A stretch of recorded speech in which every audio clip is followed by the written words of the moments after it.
Hello friends, welcome back to my channel. आज मी बरबटीची डाळ बनवणार आहे। त्यासाठी इथे मी 1 वाटी बरबटीची डाळ घेतलेली आहे। बरबटीची डाळ बनवण्यासाठी इथे मी लसूण अद्रकाची पेस्ट तयार करून घेतलेली आहे। तसेच 1 कांदा बारीक चिरून घेतलेला आहे, धनिया, 1 हिरवी मिरची आणि 1 टोमॅटो बारीक चिरून घेतलेला आहे। सुरुवातीला ही डाळ मी स्वच्छ पाण्याने धुवून घेते। ही बरबटीची डाळ मी कुकरमध्ये बनवणार आहे। त्यासाठी येथे मी कुकर गॅसवर ठेवून त्यामध्ये तेल टाकून घेतलेले आहे। तेल छान गरम झाले आहे। त्यामध्ये 1 छोटा चमच मोहरी टाकून घेतलेली आहे। कांदा, हिरवी मिरची, कांदा छान तेलामध्ये झालेला आहे।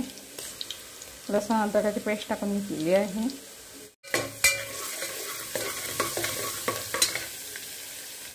कांदा आणि लसूण अद्रकाची पेस्ट छान तेलामध्ये शिजलेली आहे। नंतर यामध्ये लाल मिर्च पावडर, हळदी पावडर, धनिया, जिरा पावडर टाकून घ्यायचा। हे मसाले तेलामध्ये परतून घ्यायचे। नंतर यामध्ये टोमॅटो टाकून घ्यायचा। यामध्ये मी घरी तयार केलेला मसाला टाकत घेतलेला आहे। यामध्ये स्वच्छ धुतलेली बरबटीची डाळ टाकून घ्यायची। ही डाळ छान तेलामध्ये परतून घ्यायची। नंतर यामध्ये पाणी टाकून घ्यायचे। आपल्याला भाजी घट्ट हवी असेल किंवा पातळ हवी असेल त्यानुसार पाणी टाकून घ्यायचे। यामध्ये साधारण 1.5 ग्लास पाणी टाकलेले आहे। यामध्ये चवीनुसार मीठ टाकून घ्यायचे।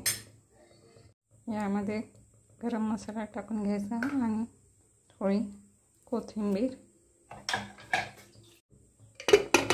आणि झाकण लावून या कुकरच्या 3 शिट्ट्या होऊ द्यायच्या।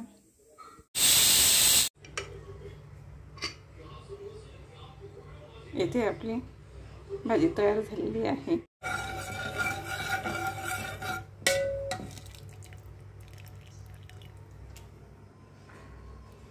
अशी ही बरबटीची डाळ तयार झालेली आहे।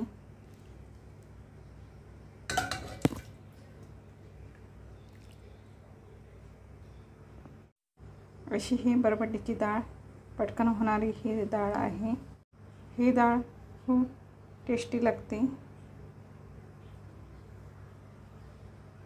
तुम्हाला जर बरबटीची डाळीची भाजी आवडली असेल तर माझ्या रेसिपीला लाईक करा, शेअर करा आणि माझ्या चॅनलला सबस्क्राईब करायला विसरू नका। तुम्ही माझा व्हिडिओ बघितला त्याबद्दल धन्यवाद।